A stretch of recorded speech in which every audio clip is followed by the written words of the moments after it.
உங்கள் குழந்தைக்கு நீங்கள் சொத்து பணம் வீடு எதுவுமே கொடுக்கலைனாலும் பரவாயில்ல, ஆனால் தெரியாமல் கூட இந்த 10 தவறுகளை மட்டும் செஞ்சிடாதீங்க. உங்கள் குழந்தை பயந்த சுபாவத்தோடையும் தன்னம்பிக்கை இல்லாமலோ வளர நீங்கள் பேசுகிற இந்த சின்ன வார்த்தைகள் தான் காரணமா அப்படின்னா இந்த வீடியோவை முழுசாக ஸ்கிப் பண்ணாமல் பாருங்கள். அப்போ தான் உங்களுக்கு டீட்டெயிலாக புரியும். ஒரு குழந்தையோட தன்னம்பிக்கையை உருவாக்குறதோ உடைக்கிறதோ அவங்களுடைய குடும்ப சூழல் தான், அதாவது அட்மாஸ்பியர். பெற்றோர் எப்படி வளர்க்குறாங்க அப்படிங்கிறத பேஸ் பண்ணி தான் அந்த குழந்தைக்கு தன்னம்பிக்கை வருது. ஸ்கூல்லையும் சரி வெளி உலகத்துலேயும் சரி அவங்க அதை அடியெடுத்து வைக்கிறதுக்கு முன்னாடி குழந்தை தன்னை திறமையானவன் தன்னை மதிப்பற்றவன் அப்படின்னு சொல்லி உணர்றதுக்கு பேரண்ட்ஸ் தான் 100% காரணம். பிறந்த 2 வயசு வரைக்கும் குழந்தை அம்மா அப்பா கிட்ட கிடைக்கக்கூடிய ஒரு அரவணைப்பு தான் குழந்தையினுடைய மன வலிமைக்கு ஒரு பேசிக்கே. குழந்தை அழும்போது அதை எரிச்சலோட போய் அடக்கக்கூடாது, மிரட்டக்கூடாது. அப்படி மிரட்டிங்கன்னா அதுக்கு ஒரு பாதுகாப்பற்ற ஒரு உணர்வை தான் அது ஏற்படுத்தும். பெரியவங்க வேடிக்கைக்காக கூட விளையாட்டுத்தனமாக கூட குழந்தைங்களை பயமூர்த்தி சிரிக்க வைக்கிறது குழந்தைகளுடைய மூளையில் ஒரு பய உணர்வை ஒரு ஆழமாக பதிய வச்சிரும். குழந்தை வளரும் போதே தன்னம்பிக்கையை அது உடைச்சிரும். இதுக்கு சொல்யூஷன் என்ன தெரியுமா? வேலைக்கு போயிட்டு டைம் கொஞ்சமாக இருந்தாலும் குழந்தைங்க கூட ஒரு 10 to 15 minutes டைம் ஸ்பெண்ட் பண்ணணும். தன்னோட அன்பை குழந்தைங்க கிட்ட வெளிப்படுத்தணும். குழந்தைங்களால செய்ய முடிஞ்ச வேலைகளை பெற்றவங்களே செய்யக்கூடாது. குழந்தைகள் தங்கள் வேலைகளை தாங்களே செய்யணும் அப்படிங்கிறது தான் அவங்களுடைய செல்ஃப் எஃபிகேசியை உருவாக்குது அப்படின்னு சொல்லிட்டு உளவியலாளர் ஆல்பர்ட் பாண்டூரா அப்படிங்கிறவர் சொல்லியிருக்காரு. அவசரத்துக்காக சோறு ஊட்டுறது, சட்டையில் பட்டணம் மாட்டுறது, ஷூ லேஸ் கட்டுறது, ஸ்கூல் பேக்கில் புக்ஸ் எல்லாம் நம்மளே அடுக்கி வைக்கிறது, இதை பேரண்ட்ஸ் செய்யக்கூடாது. தப்பாக செஞ்சாலும் குழந்தைங்களையே செய்ய வைக்கணும். வளர்ந்த பிறகு அவங்களுக்கு அவங்களே சமைக்கிறதுக்கோ துணிங்களை எப்படி அடுக்கி வைக்கணும் அப்படிங்கிறத கற்றுக் கொடுக்கறதோ சுயமாக முடிவெடுக்கிறதுக்கோ அவங்களுக்கு விடணும். உனக்கு தெரியாமல் கூட உனக்கு எதுவுமே தெரியாது, உன்னால் முடியாது அப்படிங்கிற தாழ்வு மனப்பான்மையை குழந்தைங்க கிட்ட கொண்டு வரக்கூடாது. குழந்தைங்க தப்பாவோ மெதுவாவோ செஞ்சாலும் அவங்க வேலைங்களை அவங்களையே செய்யறதுக்கு நம்ம அலோவ் பண்ணணும். மற்றவங்க முன்னாடி குழந்தைங்கள அவமானப்படுத்தக்கூடாது. இப்போ ரிலேஷன்ஷிப் வீட்டுக்கு நம்ம போகிறோம், இல்லை நமக்கு வீட்டுக்கு யாரும் கெஸ்ட்டு வராங்க, அப்போ குழந்தைகளுடைய படிப்பு அவங்க என்னெல்லாம் சில்மிசம் பண்ணுறாங்க அந்த மாதிரி அவங்களோட குறைகளெல்லாம் மற்றவங்க முன்னாடி சொல்லி சிரிக்கக்கூடாது, குழந்தைங்கள மட்டம் தட்டக்கூடாது. இதனால் நமக்கு என்ன ஆகும் அப்படின்னா குழந்தை வெளியில் போகும்போது வெளி உலகத்தை பார்க்கும்போது பயந்து நடுங்கும். இது வெக்கம் கிடையாது, தன்னை அவமானப்படுத்திடுவாங்களோ அப்படின்னு சொல்லிட்டு அது யாருக்கிட்டையுமே வெளியில் பேசாது, சைலண்ட்டாகவே இருக்கும். குழந்தைய பாராட்டும் போது மற்றவங்க முன்னாடி குழந்தைங்களை திருத்தும் போதும் சரி தனியாக கூப்பிட்டு பேசணும். பாராட்டுறது எல்லாரும் முன்னாடியும் பாராட்டணும், அவங்களுடைய தப்பை சுட்டி காட்டுறது தனியாக கூப்பிட்டு அன்பாக சொன்னீங்கன்னா அவங்க புரிஞ்சுப்பாங்க. ஸ்கூலில் இன்றைக்கி ஒரு சம்பவம் நடக்குது.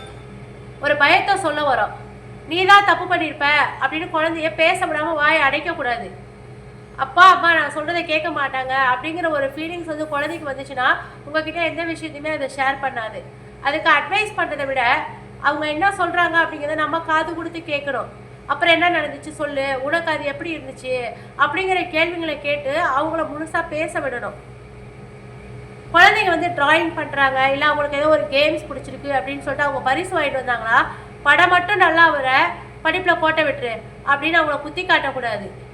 நீ என்ன செஞ்சாலும் அப்பா அம்மாவை சாட்டிஸ்ஃபை பண்ண முடியாது, அவங்க நம்ம பாராட்டவே மாட்டாங்க அப்படிங்கிற ஒரு அவநம்பிக்கை செல்ஃப் டவுட் அவங்களுடைய மனசுக்குள்ளே ஆழமாக பதிஞ்சிடும்.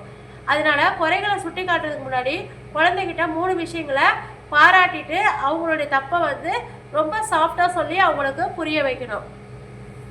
அண்ணன் தம்பிங்களுக்குள்ள இல்லை பக்கத்து வீட்டு பிள்ளைங்களோட கம்பேர் பண்ணக்கூடாது. அவன் எப்படி அமைதியாக படிக்கிறான் பத்தியா, நீ என்ன பண்ணுற அப்படின்னா திட்டக்கூடாது. மற்ற குழந்தைங்க கூட கம்பேர் பண்ணும் பொழுது அவங்களுக்கு ரொம்ப கடுமையான தாழ்வு மனப்பான்மையும் மற்றவங்க மேலே பொறாமையும் வெறுப்பையும் தான் அது உண்டாக்கும்.